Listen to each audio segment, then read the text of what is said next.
Hello everyone. In this video, I will show you the easiest way to chat with Google AdSense support. First, sign in to your Google AdSense account. Make sure you use the same email address that is linked to your AdSense. Once you are inside, look at the top right corner of the screen. You will see a question mark icon. This is the Help button. Click on it.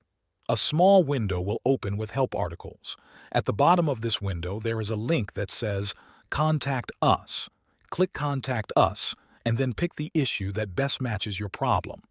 You may need to answer a few short questions so the system knows how to direct you. If your account qualifies for live chat, you will see chat as an option. Click on it and wait for a support agent to connect with you in the chat box.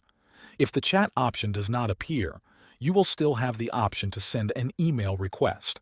That is the quick way to connect with Google AdSense support through chat. Thanks for watching.